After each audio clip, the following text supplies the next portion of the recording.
Hello friends, स्वागत है आपका अपने चैनल मिस्टर इंजीनियर पर। मैं हिमांशु सिंह हाजिर हूँ एक नई वीडियो में, जिसमें मैं आपको एक एटीयू के पावर प्लांट इंजीनियरिंग सब्जेक्ट के 4th यूनिट को डिस्कस करने जा रहा हूँ। इसका नाम है नॉन कन्वेंशनल पावर प्लांट। ठीक है। अगर आपने पहला, दूसरा और तीसरा यूनिट अभी तक नहीं देखा है तो उसको पहले आप देख लें। और सारे वीडियोज़ को मैंने एक एक वीडियो में ही कंप्लीट किया है। और इसको फिर स्टार्ट करते हैं 4th यूनिट को। Geothermal power plant. Non conventional power plant के कई टाइप होते हैं, जैसे जियोथर्मल पावर प्लांट हो गया, सोलर पावर प्लांट हो गया, उसके बाद से विंड पावर प्लांट हो गया। इस तरीके से कई सारे पावर प्लांट होते हैं। ठीक है। तो इसमें जियोथर्मल पावर प्लांट को हम पहले देखते हैं। इसमें क्या है, ये देखिए, ये इसमें जियो का मतलब होता है अर्थ, थर्मल मतलब होता है हीट, यानी कि अर्थ की हीट को यूटिलाइजेशन करके और एनर्जी को प्रोड्यूस करना या इलेक्ट्रिसिटी को प्रोड्यूस करना। तो इसमें देखिए क्या होता है। सबसे पहले हम क्या करते हैं, तो यहाँ से हम लोग 2 वेल हैं स्टीम वेल। पहला क्या है, एक प्रोडक्शन वेल है और एक क्या है, री इंजेक्शन वेल है इधर। ठीक ना। तो यहाँ से दोनों से हम प्रोडक्शन वेल हैं, इन दोनों का यूज करके हम लोग पहले स्टीम को अर्थ के अंदर से निकालते हैं मैग्मा से, और फिर उसको स्टीम सेपरेटर में सेंड करते हैं। यहाँ पे क्या होता है कि वाटर पार्टिकल जो रहते हैं वो नीचे बैठ जाते हैं, और जो वेट स्टीम और ड्राइड स्टीम है वो क्या होती है, वो टरबाइन में जाती है। ठीक है। टरबाइन में जाके वो टरबाइन ब्लेड को रोटेट कराती है, और इलेक्ट्रिसिटी जो है वो रोटर के थ्रू हमें जनरेटर के थ्रू मिलता है। ठीक। और ये फिर जो एग्जॉस्ट स्टीम है उसको कंडेंसर के थ्रू कंडेंस करके और फिर उसको हम लोग अर्थ में डिस्चार्ज कर देते हैं। ठीक। As the earth has a molten core, इसका जो सबसे बड़ा सोर्स है जियोथर्मल पावर प्लांट का, वो मैग्मा ही है। ठीक। मोल्टेन कोर रहता है, so the steam and hot water comes naturally from the surface, earth के सरफेस से टू सरफेस पर आती हैं। ठीक ना। From the earth in some location, कई कुछ लोकेशन से, ये मतलब ये लोकेशन पे वेरी करता है पावर प्लांट। हर जगह इस पावर प्लांट को नहीं लगाया जा सकता है। ठीक। अगला देखते हैं, 2 ways of producing power from geothermal energy. कौन कौन से वेज हैं, तो the heat energy is transfer to the working fluid which operates the power cycle. Heat energy को क्या करें, आप किसी वर्किंग फ्लूइड को ट्रांसफ़र कर दें और उससे पावर साइकिल को ऑपरेट करें, या फिर क्या करें, डायरेक्ट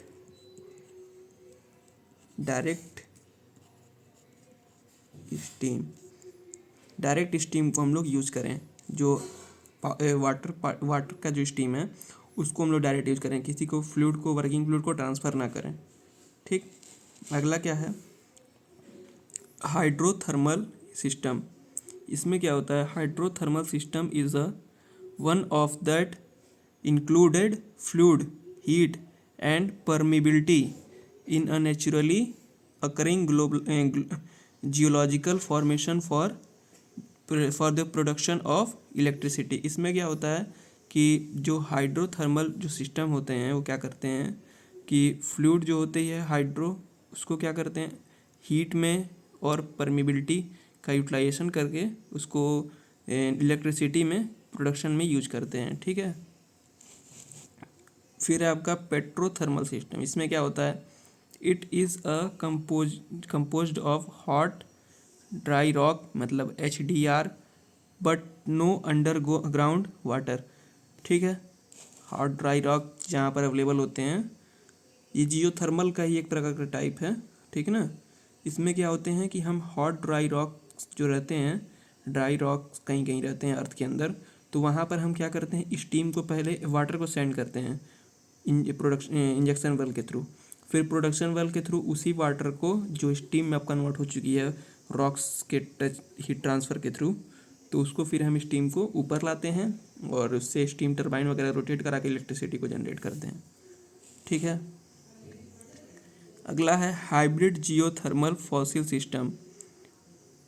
इसमें क्या होता है, इसमें ये एक हाइब्रिड सिस्टम है, इसको मैं फिगर के थ्रू समझाने का प्रयास करता हूँ। ये देखिए, इसका ये फिगर है।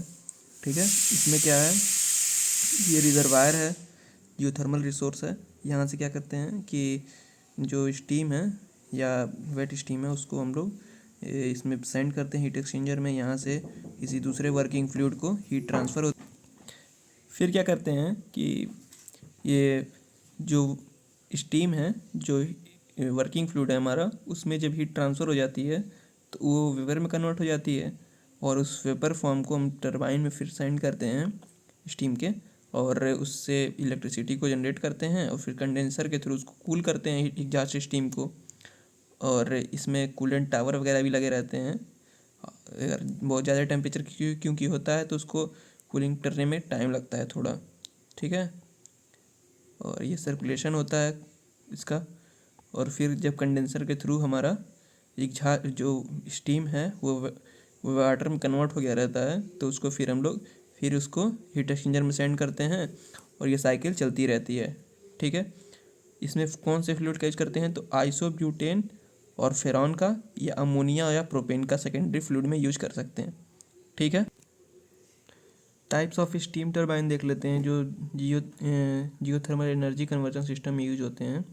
तो पहला है इम्पल्स टरबाइन, दूसरा है रिएक्शन टरबाइन, तीसरा condensing and non condensing turbine, back pressure steam turbine, extraction steam turbine, ठीक है।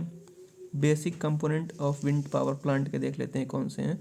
तो रोटर है, ट्रांसमिशन है, जनरेटर है, कंट्रोल्स है और टावर्स हैं, जो टावर्स लगते हैं विंड मिल्स जो लगते हैं उसको। विंड मिल्स क्या है तो हॉरिजेंटल एक्सिस विंड मशीन है, वर्टिकल एक्सिस विंड मशीन। दो टाइप के होते हैं, हॉरिजेंटल और वर्टिकल।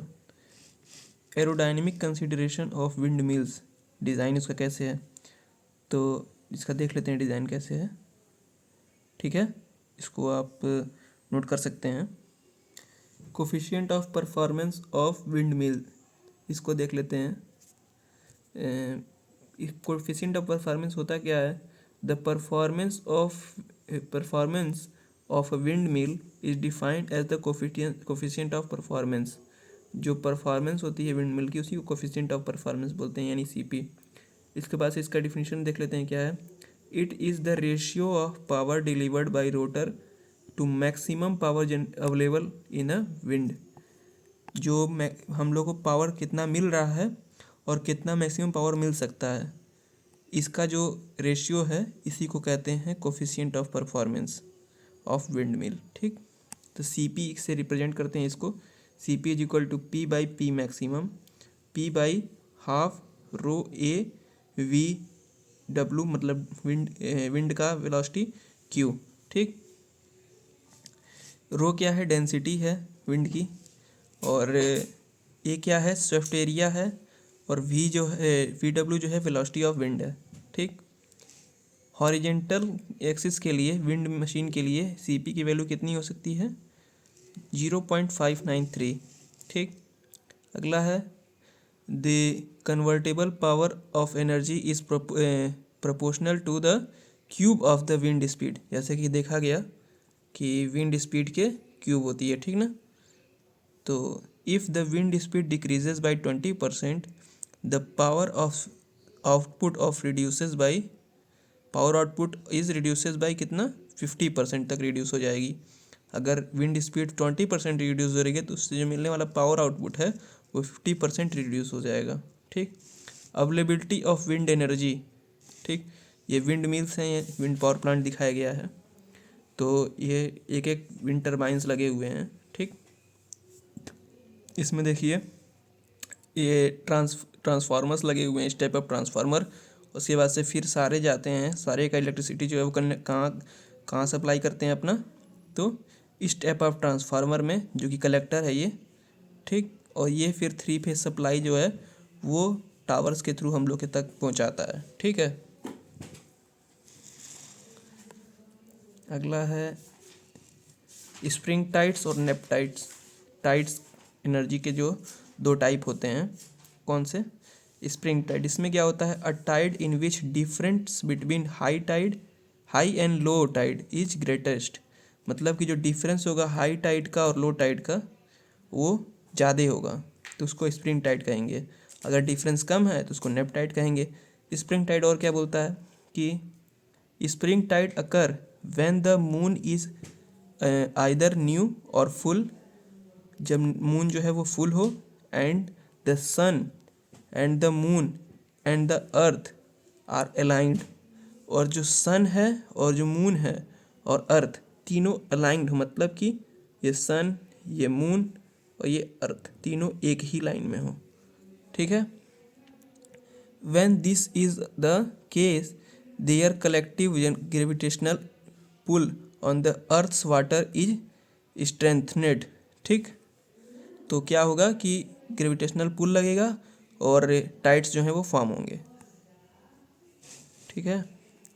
नेप टाइड में क्या है, ये सब मैंने बताया कि नेप टाइड जो है अगर हाई और लो टाइड की जो वैल्यू है वो लीस्ट हो, मतलब कम हो, तो उसको नेप टाइड कहेंगे, डिफरेंस उसका। और नेप टाइड क्या है, occur twice in a month, 2 बार मंथ में अकर करता है 15-15 दिन पे।